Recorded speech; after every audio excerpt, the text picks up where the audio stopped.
This is Tim. This is Ryan. And this is Critiquing Comics.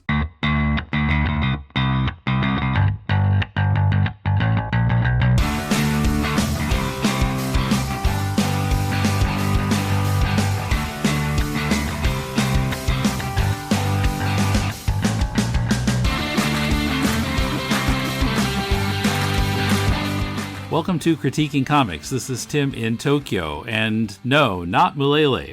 I'm talking with Ryan, and you're in Minneapolis? You got it. Okay, now this is the first time I've talked to you. I recruited Ryan from our Facebook group because he posts there a lot. So tell us something about yourself. Well, I'm a longtime comics critic. I've got my own blog. That's fourcoloropacalypse.wordpress.com. And then I'm one of the co-founders and a board member over on SOLRAD, Field Mouse Press. So that's SOLRAD, SOLRAD.co. And we're focused mainly on independent, small press, and self-published type of stuff. Okay.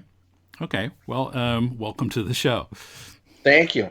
So, so I had to recruit some help to get through the what we call the queue of submitted comics to critique. And the first one on the stack was R.u.N. Remember Your Nature. And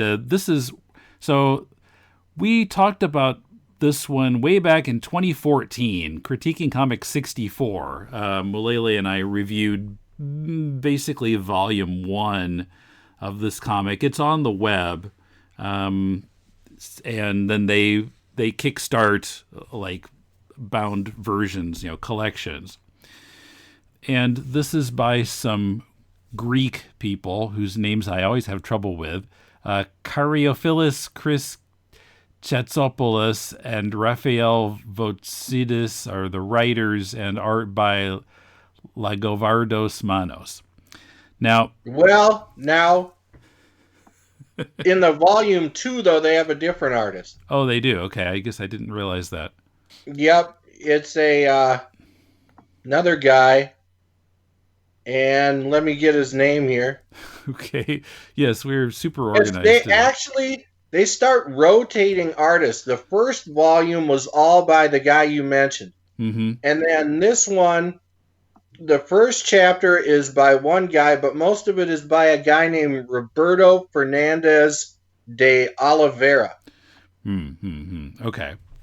Yeah, so I guess they have had to change artists. I guess I didn't realize that, but if I look at it closely, I guess I can see that.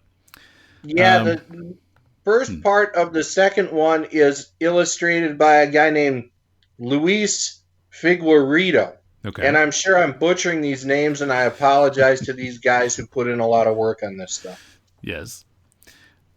So what this is, the story is about parkour, and it's done in a very, very, very manga style, kind of shonen manga type of story.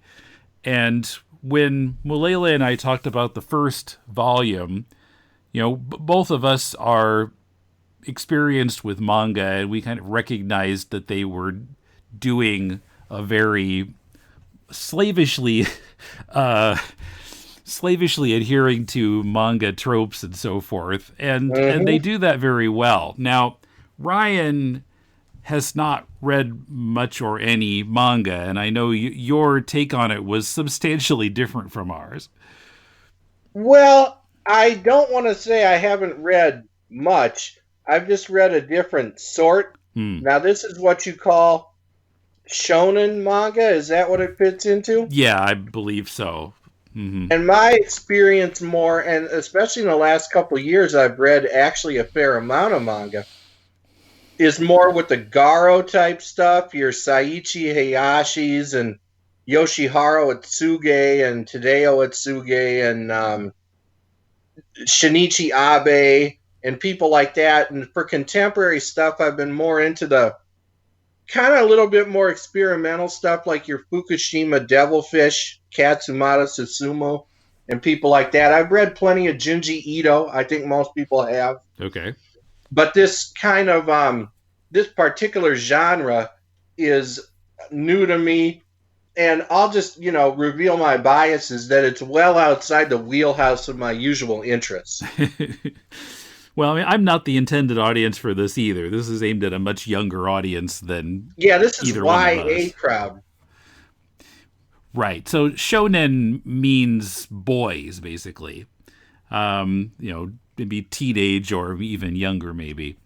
And so there's always there's a challenge and there's getting a team together, which the second volume is really focused on finding the fourth member of their team so they can take on the bad guys. What are they called? Right. Ninja. That demon guy. Right. Team Ninja. So yeah, there's a demon guy who's leading them, but there are these four evil people, apparently evil, who do parkour, and our hero, who is French, Jean. Yeah. He's been challenged by them, and so he needs to get a group of four people together, and there are three of them, and then in the second volume, they're trying to find the fourth person, and several people are sort of considered, and they do finally settle on someone and get into training, but it all feels very shonen. Although I was a little surprised that the fourth person is a very cute girl. And I really expected that Jean would be more focused on her, or more kind of lecherous, because that kind of thing is kind of typical of manga. I mean, Kumar and I did Urusei Yatsura on Deconstructing Comics a little while ago, and in that you've got the main character who's essentially the hero, but he's always womanizing and looking at babes and so forth. So and that's really typical of this genre also. And I was sort of expecting Jean to do more of that. And he seems sort of he mentions that she's cute, but it's really kind of underplayed compared to what you see in a lot of shonen manga. Oh yeah, it would be a reach to say that it's anything more than just a dumb little crush. There's no active love interest type story going on. Yeah, not so far, or even lust interest, or even unrequited lust interest. Now, I did have to note in passing that this looks like it may have been drawn this year, because when we first meet her momentarily, she's wearing a COVID mask. Right. It never appears again, really. Yeah, there is some mask wearing in this, although that's been a thing in Japan for decades. If people have a cold, true. They might wear it to protect other people, or if there's in the spring when the pollen, a lot of people wear masks to protect themselves from the pollen, because there's a lot of pollen allergy here. That's a whole other fair story, point. But, so yeah, I don't think it's necessarily related to COVID at all. So something I noticed in the first volume, some of the English in the dialogue is really bad. And actually, I went back and listened to our critique from 2014, and Mulele was pointing out that sort of added to the flavor. He compared it to watching a dubbed kung fu movie. I can see that.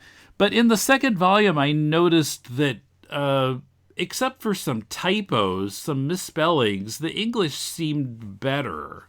I agree with that. I read all of it together because I hadn't read the first volume when you told me this is what we're doing. So you sent me the links to the whole thing. Mm-hmm.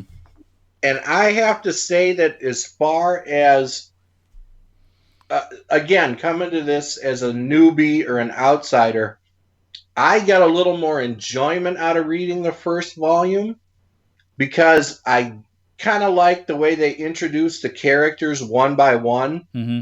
And I guess I did kind of like the broken English a bit more. And I couldn't tell if that was accidental because these guys are Greek and are writing in English, or if they were consciously aping, you know what I mean? Mm-hmm. Because there is so much conscious borrowing of tropes throughout that I couldn't tell if that was another one, a stylistic or borrowing, or if it was just poor translation. Yeah, that crossed my mind. It might be because, yeah, I mean they go to great lengths to kind of make it look like it was originally written in Japanese and translated into English. Yeah, they really do. Like, I don't even know why they didn't come up with clever pen names to fool us all. I mean, the sound effects are all Japanese with like a caption under the panels explaining what the sound effect is. So, yeah, I do think that the dialogue problem might have been because they're not native English speakers. But it does, yeah, sort of add to the feeling of this was originally Japanese, even though it wasn't.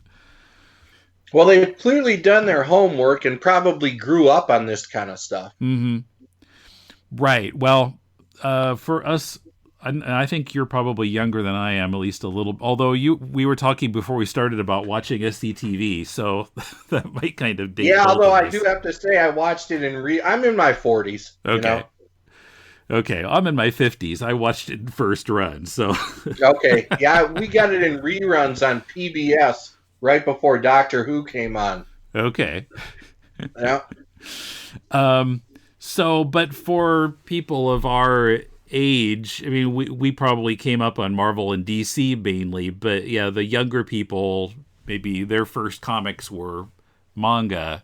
So, yeah, so that this is kind of the aesthetic that they're used to, maybe more than Spider-Man or Superman. Sure. And as far as the art goes, whoever is doing it, whether it's the guy from the first volume or the two different guys who are splitting the workload on the second, it's all fairly representative of, how do I put this politely? It doesn't stand out to me in any way as being remarkably different than what you're used to from this kind of thing. Mm-hmm. But at the same time, it's not incompetent. It's perfectly competent as a representation of a very well-utilized art style, shall we say. Yeah, I see what you mean. Yeah, because a lot of manga, well, I know that there's a lot of pressure in the big, popular magazines, a lot of pressure from editors to kind of stay within what's normal in Japan.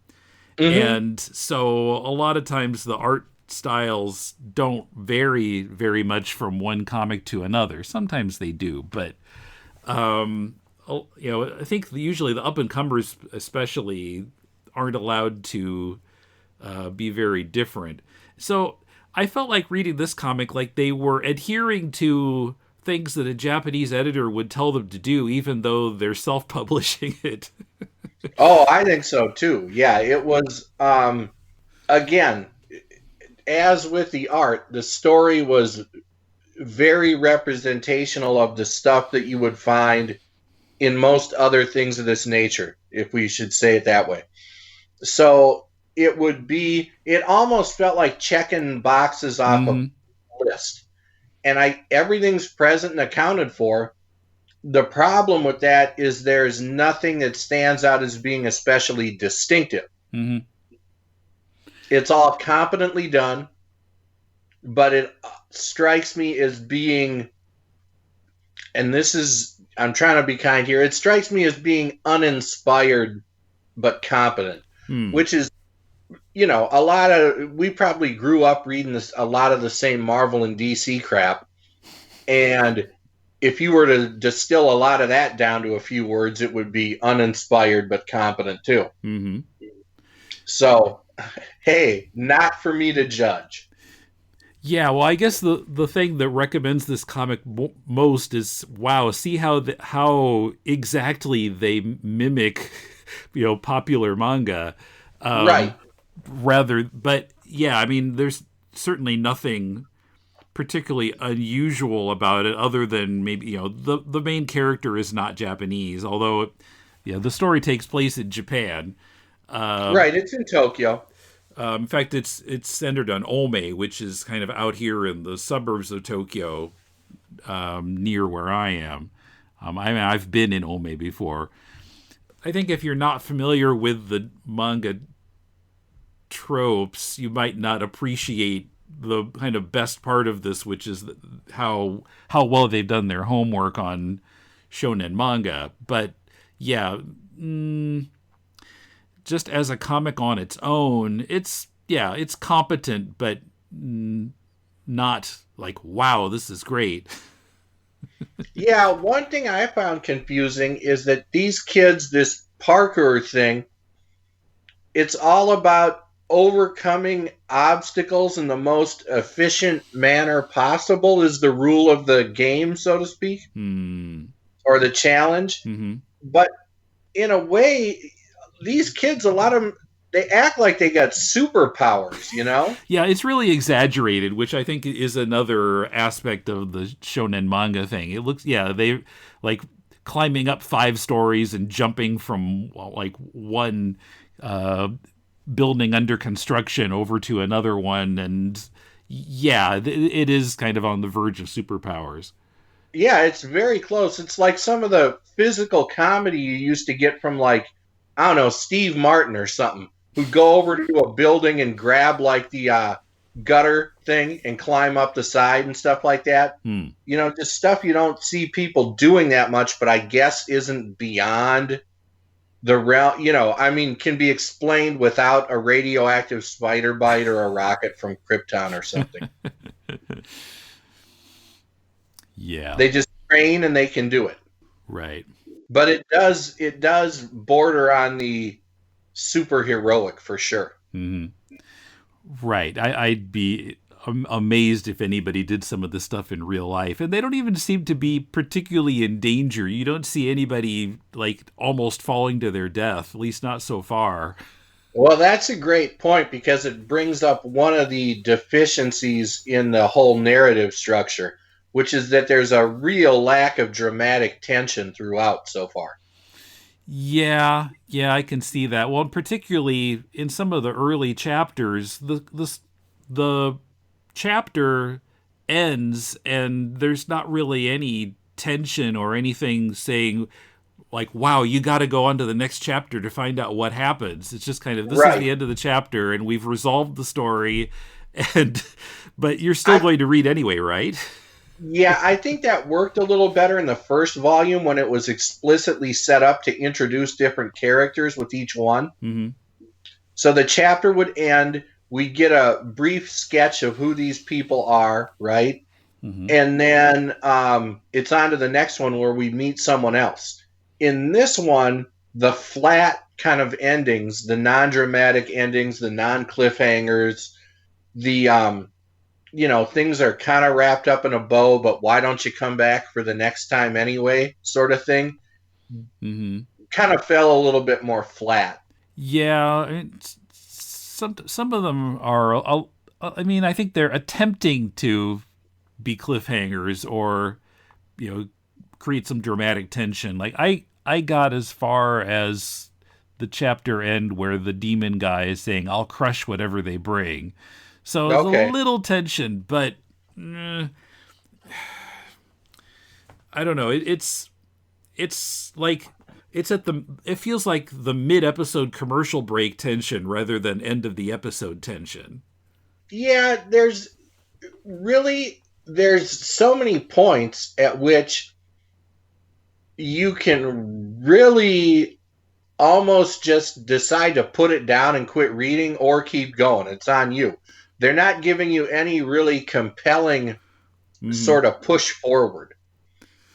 And if I didn't have them all displayed in front of me on the screen and could just easily go from one to the next, I read volumes 1 and 2 in one extended sitting, right? Mm. But if it was a print book, then I would probably have jumped off it a little quicker. You know what I mean? Does that make sense? Yeah, yeah. So, I probably would have set it down at some point mm-hmm. and not felt particularly compelled to come back to it anytime real soon.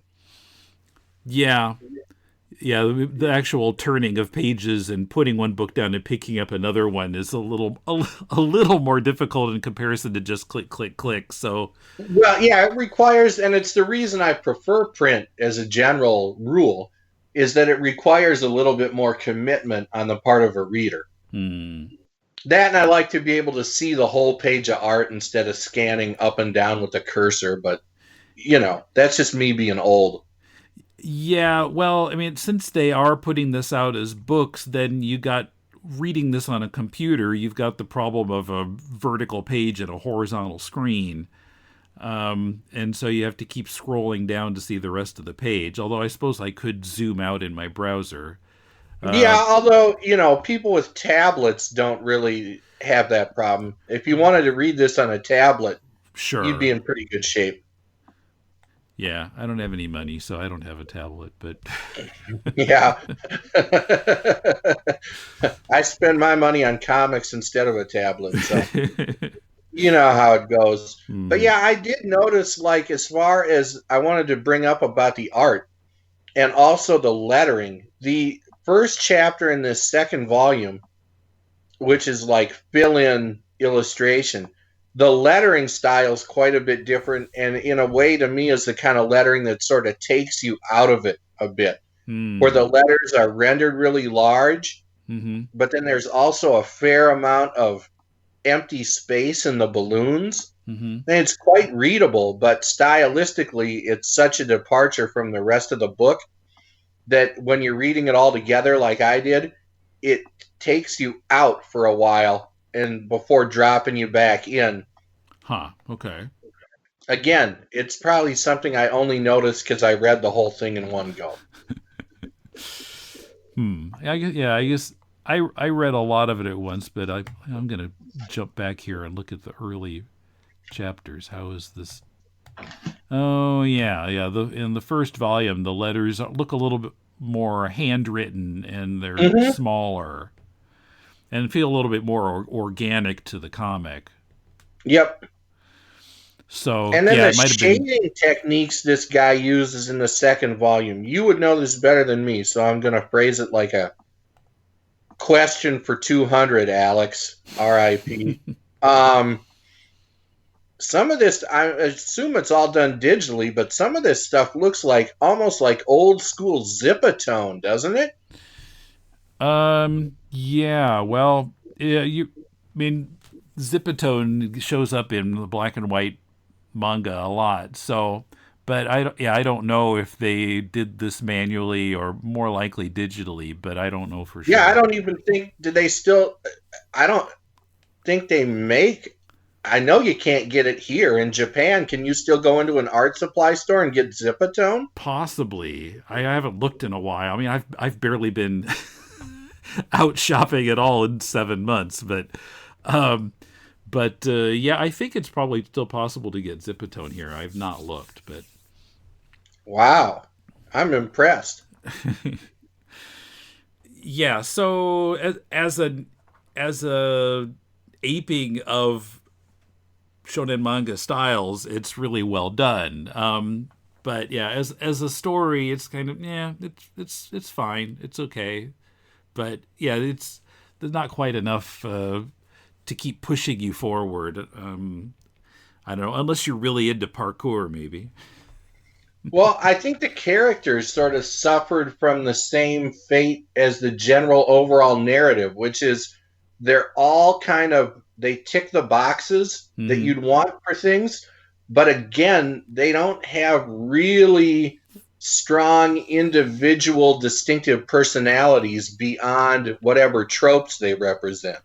Yeah, that's true. I mean, like, we've got that rich guy, and I felt like they kind of got along with him a little too easily. Like, there could have been more conflict between Jean and the second guy, and then the rich kid. There was a little bit of tension, but it really could have been ratcheted up. The same as with the the lecherousness toward the girl.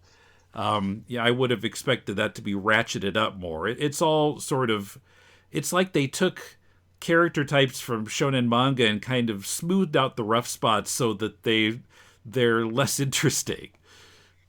Yeah, probably more audience friendly and accessible, but overall less interesting. And just as a general rule of thumb, I'm suspicious of any narrative where a rich person isn't actively evil. You already know it's got nothing to do with reality then at that point. But I think the whole thing here is, from the powers, or let's not call them powers, we'll call them abilities, shall we say? Is that more fair? Sure. That the kids have. It's to be reasonably relatable, but just outside the sphere of what everyday kids can do. Mm-hmm. They're not going to lift a planet on their shoulders, but yeah, they can do things like jump from building to building, and they don't seem to, like, they're a suspicious lack of, like, injuries or even their stamina being taxed isn't mentioned all that much. Mm-hmm. They can make a big leap or run at an incredible speed and just kind of chill out for a second, and they're good to go again the next time they need to do something like that. Yeah, I mean, they're trying to get good at parkour, but it seems like they're already perfect at it. Mm-hmm. They're not really facing much of a challenge. It's like, you do it this way, okay, and they do it that way. Okay, I did it. And you don't see much. You don't see them experiencing difficulty in learning it. Right, it's watch something once and then imitate it and you can do it. Mm-hmm. Which is maybe a metafictional, I'm reading too much into it. Maybe it's a metafictional comment on their own creative process. Watch somebody do it this way and then just do it yourself. That's fair, I think. Like I said, I'm probably reading too much into it, but I've been at this critic game for a long time, and that's what you tend to do. Mm-hmm. Okay. You're always looking for links between the narrative that's on the page and a creative process that went into it. Or, obviously they're not making any kind of a more broad piece of social commentary here or anything. That's not even in their list of... It's not something that they're trying to do, much less something they're attempting and failing. It's just not even on their list of agenda items to attempt. Mm-hmm. It's just trying to be a representative example of the genre that it's aping. And as far as that goes, they pulled it off. Yeah. Okay. Well, as always, I'm linking to this so people can look at it for themselves. And someone who's really into this kind of thing may enjoy it a heck of a lot. Yeah. Like I said, this isn't really aimed at us. Yeah. Okay. So listeners, if you've got a comic you'd like to have critiqued on this show, send a PDF or a link to mail@deconstructingcomics.com, and we'll read at least 30 pages of it and we'll critique it on this show. Me and Ryan or someone. If I'm on, I'll read the whole thing. Okay. Like I said to Mulele, I don't feel comfortable asking any one person to do as much as he's been doing the past years. So we're going to have kind of a rotation of people, I think, on this show. But Ryan, hopefully we'll have you back again a little later. Yeah, I'd enjoy it. Okay. So thank you for listening, and thank you, Ryan. Thank you.